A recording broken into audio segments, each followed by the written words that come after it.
back, everybody. Welcome back to Words with Wayman. I'm your host, as always, Matt Wayman. Support us online at Words with Wayman on Twitter, Words with Wayman on Facebook. Thank you so much for listening, guys. We got a very special part one local Denver artist, Katie Bowman. Thank you for coming out. I first met you, I got through, I think the first time Voodoo Comedy Playhouse, I think, is when we met. The improv stuff. Yeah, I think so. Yeah, I met you through just like the other members of the agency. Those other creeps that all do some improv. We all get around the improv scene. But you do that. You just started recently doing stand up, which I think is really cool. You're very good at it for just popping in. Doing some jokes. Fun. Yeah. I don't really know where I'm gonna land in the future, but I think you just got to keep making good shit. Yeah, I think it's all the creative drive, just to keep doing more. Stand-up's cool because you're just by yourself, which is like similar to art too, I feel like. Yeah, definitely. I think that my artwork, I always like really looked forward to doing critiques when I was like in school and stuff. Yeah. And just so I could like talk to people and also like talk about my own work. And so in a way, and I always did like kind of silly artwork. Mm-hmm. Some of it's like more, I guess, like something someone would want on another wall. But then I have like really weird stuff. Like I went through this like very like sexual art phase. Yeah. And I was like really rebellious in college. And then like I kind of got out of it, but now like this like whole community of people that I knew from college like always are like tagging me in like really phallic like artwork and stuff because they think you're still which I guess I still like would do, but I kind of paint like I feel like I do like a theme for like a period of time and then I like will just kind of flip over to something that I'm interested in. Yeah, because you've done painting and stuff and you've done prints and all that. You went to school for it? Yeah. I thought I was going to major in the BFA program for like drawing and painting. Mm-hmm. And then I realized like, I mean, this kind of is like terrible to say, but I think that like sometimes getting the teachers that are like head of those departments, if you can kind of like butter them up and really like, I mean, kiss their butt. Mm-hmm. Like, yeah, why not? But like, it's just life. And I feel like I get along with all of them, but Definitely. I never had the like painting and drawing teachers that were like the heads of the department. So I kind of flew under their radar. And then I was like, I need to graduate with a BFA. I don't know how to apply because I know I'm not going to get it. So then I like took a printmaking class and it was very similar to painting. Yeah. And I got into it and like really loved it. And the head of that department at CU, Melanie Halsey, she's just like a total badass. Yeah. But yeah. So then she like kicked me like pretty hard into like hyperdrive. And nice. I was, like, for just making. Nice. I think I have like a little press that I do stuff in here, but I think printmaking, it's really reassuring because it is this thing. It's kind of a process, but it's a lot more exact than I feel like. Like it's cleaner than some painting that I can do, and it looks more professional. Really it makes you think of something in layers, which is kind of interesting to me because I feel like with painting, I would be more so like looking at the bigger picture the entire time. Yeah, like one brushstroke is like a face of somebody, Yeah, absolutely. So, like, with you can like add so much detail but using layers. I mean, it's really weird. I was in like a really weird phase though, so I would just like stay there for like 13 hours printing like 3 different sets of things. That's cool. Like that. It was really cool. And it's a multiple thing too, so if you create one that you want, you can produce more like multiple of them right there, or like you can switch it up a little bit and do different inks. And there's so much you can do with printmaking. It's weird because it's actually pretty hard to like combine 2 different methods of printmaking. I think I combined like a mono print once with a screen print, and I realized like the inks don't match up, so they don't like take to the paper or like whatever you're using as well. But if you go into like one thing, like it's crazy how much you can add to that, like a woodcut or like a collagraph or something like that. Yeah. The CU program for printmaking is like insane. Yeah. It's just like a huge studio. They even have an acid room. It's like so cool. That's pretty crazy, and you just get free range of that, I'm sure, to do. Yeah, that was like my favorite thing, but it's so expensive, so like I haven't been printing as much. I like took a couple workshops, but I've been back into painting and drawing is more. Just because it is so much cheaper and requires less machinery. Yeah, I hate to say that because I would totally do it if I had everything, but I was like spoiled with the printmaking studio. Oh yeah, probably like light boxes and all that. Like when I burn a screen here, I got to do it in the bathroom, and I got to throw it in there and make it into like a dark room and get a bunch of fans out. And are you living alone, or are you? Me and my fiance. Yeah, your fiance are here. So, yeah, when you live with someone else, like washing screens and stuff. Like, Oh, yeah. they're like, well, I'm not even dating. Yeah. So I freaked the neighbor out a while back just because I was like spraying it off because the hose is the only way I can get enough pressure to wash the screens out up front. yeah. And he was real terrified. It does look weird to be like spraying a screen. Like, super, super loud at like 8 o'clock. And he's like, he came down. He's like, oh my goodness. Okay. He's like, I thought someone was trying to break in. That's an interesting break-in machine. I know, right? A hose in a screen. He's from New York. I don't know what they're doing up there these days. So, so you went to school for it, and then you came out, and then so you hang at some galleries around town. I've done a couple things, and lately I had stuff up at Voodoo. Mm-hmm. I just found out that I'm going to be able to bring in more stuff, so I think I might do that. Yeah, it looks really well, and I think it plays well at like a comedy theater too. Yeah, definitely. I haven't been like signing up for like galleries at all lately, but I've just been able to like hop on some like random local shows. Nice. I've been doing a lot of like commission stuff for people. So cool. if someone wants like a portrait of like their family or their dog, I'll do that. And then I kind of work in like character work and stuff like that. I guess commission work is the way if you actually want to make some cash off it too, because even galleries will take a cut and that's a whole system too, from what I've heard. Yeah, I'd like to get back into doing a gallery thing, but a lot of it I'm just kind of not sure where to go with that because I've been kind of out of the like local scene of art here. I've been doing it by myself more and like getting in touch with people. Yeah. I had an Etsy account for a while and that was like really hard to keep up with, but a bunch of orders or just like uploading all the stuff. I know it's kind of, some people think it's kind of it's tough to upload new products and stuff. It's weird because a lot of the people that I have like a community in that actually want to buy my work live here or like they live in like my hometown of Dallas and like it's like they are like, oh, can you just mail it to me, or like, can I just Venmo you it, or like, so I'm not making sales directly, or they want to give me cash, so I'm not like making sales directly through their website, and that was what was weird about it. And I was like, if you could just pay for it on this, but it doesn't make sense when they want to pay for it in cash, and it's so much easier for them, you know? Yeah. So I don't really know. I've been doing that mostly. That's cool. I mean, any way to move the art, I feel like it's such a cool thing to have people have something that you made in their house, you know, different places. Yeah. Did you find the creative stuff earlier? Like, have you always been a painter and drawing and stuff? My mom's always put me into art classes like that and stuff. Cool hit mom. Yeah, no, she was into it. There was this one time where like we made these like, one of my first like clay sculptures was when I was really young, and she picked us up and I remember being like obsessed with it. It was like some kind of fish sculpture, and she left them on top of our car and like drove us home, and then like, realized that she just like smashed all of our artwork. And so then we kind of, I think I was like okay with it. I don't really remember. I was like, well, they're gone, so it's okay. Those are never coming back. It's like an early lesson that like, well, artwork can die sometimes. Yeah, sometimes maybe it should. Maybe the next one will be better, astronomically better. Yeah.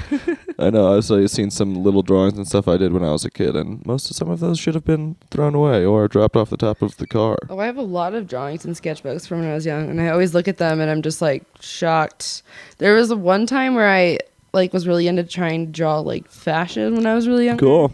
And I was like drawing like dresses and like jean outfits and stuff, like very 90s drawings. Yeah, of course. And then my Spanish teacher like really liked one of the drawings. They were super two-dimensional, and she like went and had it made in Mexico. Oh, that's hilarious. And then she came back and it was like the 3D version, and I remember just like it looked different than I imagined it, because this is like elementary school level of drawing. Yeah, so it was just like really silly. That is funny. That's insane. I watch Project Runway all the time. I really love watching it. That's what it seems like. I think the coolest part of it is just like a creative thing. Like you can just draw clothes and they can become 3D. I don't watch Project Runway. I watched America's Next Top Model. Yeah. That stuff got like really intense. Super intense. Just everybody crying the whole time. There was this girl that had like a spider on her face for like a model. An actual spider? It was like a tarantula. And like she was like crying. She was scared of it. And they're like, you have to do this, otherwise you can get illuminated. She's like, I will put the spider on my face. And she ended up winning. Like, that's funny. Of course. They vote her off that night. Like she does it and they still vote her off. They're like, like, you were too scared of the spider. Yeah. That's aggressive of them to do. Well, she was like crying, and she was like sexually crying. Like, there was like a spider on her face. So it was like sexually really, crying. Is that a term that you're? Yeah. Definitely, that's a term. Oh, goodness, Project Runway. I'm trying to think. Oh yeah, I watched Face Off though, and they made a drawing yeah. from or no, they made like Face Off costumes. Yeah. Or, like, whatever they do, like scenic. Oh yeah. TV costume, I guess. Yeah. But they took like little children's designs and then made them into real life costumes. I think that would probably be like the hardest, like a 5-year-old's like shapy monster thing. Tiny, like weird little, I don't know what it would be called, but probably high fashion. My like fashion. Because it'd be crazy, right? Super geometric, I'm sure. Oh yeah, like it's boxy, very geometric. Some of them, I feel like they kind of like change them a little bit, but yeah. Of course, you can't just. Yeah, they just monsters. They like cut out some felt and just like tape it to the front of the body. There was no actual body or dress on this thing. Yeah. So what medium do you normally go through? We talked about you doing some screen printing, so you mainly do I know you do a lot of paintings. Yeah, so I've been taking a back seat on the printmaking, and I've been doing a lot of painting and drawing with like multi-materials now. Nice. I've been like super into palette knives. Like those are so cool. Yeah. Especially because you can like literally make like one blob, and you can make like a totally like 3-dimensional looking. Just to give it more texture, you mean? Yeah. So you can build it up differently? Yeah. As opposed to brushes? And like you can mix colors together and smear them onto the canvas. And then like because it's like a straight edge, you get like these lines that like you can't get with a brush. Yeah, totally. And you mix like the paint on the canvas, like it smears out kind of in like a not even like tie-dye, but it just looks kind of like melted crayons, like all if you were so the colors stay together because it's not pushing all those bristles through it. Yeah It's really cool. And then this sounds really gross, but I've been collecting my hair. Nice. I know a lot of art people that have something to do with like human hair. Oh yeah, no, like a lot. It's like I'm growing it. Why not? Who needs a paintbrush? But when you like put like gesso over it, or like you douse it in paint and you let it dry, it makes this like wiry, like sponge-like texture that you can like print and use to make like leaves and like other kinds of textures and stuff like that. To give it a little bit more, that's what the gesso just gives it more depth. It's pretty cool. And that and eggshells, I kept a bunch of eggshells. You've been crushing them out? They smell like asshole. I'm sure they smell terrible. I like pulled them out and was like, bleh. I was like kind of hungover that day. I was like, oh no, my therapeutic day. I'm gonna detox. Do some art for me. Shells and hair. The shells. And so like a lot of my work in the past like 2-ish years, if you've seen it on Facebook, like I think that's like the best one that I've had too. Like Facebook for some reason works better. Yeah. Now that I have a better day job, I'm hoping to have money so that I can start paying to promote it, but you can get into like a lot of debt if you don't be careful with that, because they require you. Do you promote for the agency? Some of them we've just started messing around with it recently. It's so crazy. Like you need to like talk to somebody that like understands it. We're just playing around with like throwing $15 for this show and stuff because we've been talking to other people about it, but it's hard. And like they required me to give them their card for like it was like I'd get 20 likes within a 2-week period. So I was like, all right, like $2 a day or something like that.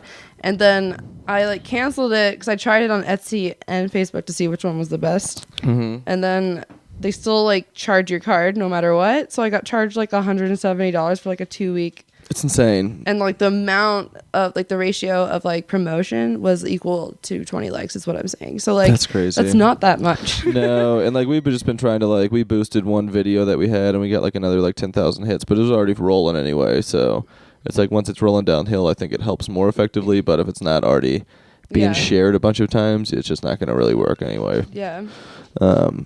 It's pretty hard to like get promote, to share your own stuff too. It's organically. Yeah. That people aren't just your friends. The most random stuff of mine. Like, it'll be like a painting I did that was commissioned, not like my own stuff that I like to do by myself, and that'll get shared. Yeah. Which is why I started painting dogs for a while. Oh yeah. People were like really into portraits of their dogs. Absolutely. I got a picture of my dog that our friend painted, and I know she was doing a bunch of dogs for a while. Just because it is those things. I mean, but it's also fun. I mean, everybody loves dogs. Everyone loves their dog. What are people actually gonna buy? You have to like at some point think about if you actually like not want to do art 100% for a living, but like want to make a little bit of cash off it. You went to school for it. So it would be nice to put that money into like making my studio better or something like that, so that I can actually pay for things I want to do again and materials. And that's why I've been using stuff like hair and eggshells, because like to save a little bit of cash. Yeah, and like we even went through our crawl space recently. Well, Miles attacked it. So we had to go through it. Yeah. And I pulled out all these things that we were gonna throw away. Like just one of our roommates moved out, and he left like a bunch of stuff. Like he gave himself like 2 days to move out. So then nice. he was like, "Here I go. I'm gonna leave all this stuff in the crevices of the house." Yeah, I'm gonna hide it. So we pulled it out, but there was like a toaster of it, and I like could pull out the toaster sheet, and like that's like a palette knife. Like yeah, absolutely. And like stuff like that. And so there's like a lot of wires and stuff that I'm hoping to use. Nice. With stuff like that. But And you get different textures like, with everything. I think the printmaking makes me kind of paint in layers. Yeah. Because now I'm like interested in like how I can like add layers to things with using different materials and stuff. Heck yeah. But I'm not really as abstract as I am. I think I do more like actual portraits of things and stuff like that, or landscapes, like nice. mostly portraits. And which so I'm into. It's cool to see like how you can do that without using just a paintbrush. Absolutely. And so many people are doing it with it, so it's like not how are you going to stick out, but how are you going to have fun. One of my teachers was like, he was a grad student while I was in school. His name's Don Fodness. That's an awesome name. Yeah, he's awesome. And yeah, he's really cool. Don Fodness. And like he was like him and I will talk about my artwork like once a year or something like that. And recently, or like in the last 2 years, he was like, try like not using a paintbrush anymore. Just like try using your hands and like other objects and stuff like that. Nice. And I feel like my work's changed like tremendously. Of course. Which is kind of weird, and I think that's why it's harder for me to get into like submitting my workplaces, because I feel like I don't have this consistent style over the years. Yeah, as a lot of people will do. Absolutely, and to get really, really, really, really crazy good at one thing, but then that probably gets boring after a while. Like the improviser in me is right? like, I gotta move on. Let's change it up. The next thing. Well, awesome. That's how quick these things go. We're just firing through. That's the end of part one. Do you just want to give where everybody can find your artwork and stuff out there? Yes, it's facebook.com/KTGingerArt. Hell yeah. That was really clever 2 years ago. I think it's still really clever. It still rules. Like KATIEGINGART. Spelling. Nice. So like it's incredibly hard to find. No, it's not, but I feel like people that's easy. might be like ginger. Yeah. Like, like ERT. I don't want Ginger to be taking all the hits that you're going to come through off this sweet daddy right here. Yeah. Awesome. Thank you so much for coming out for part one. Yes. Yeah, guys, we will be right back with part two. Follow us online at Words with Wayman on Twitter. And thank you all so much for listening.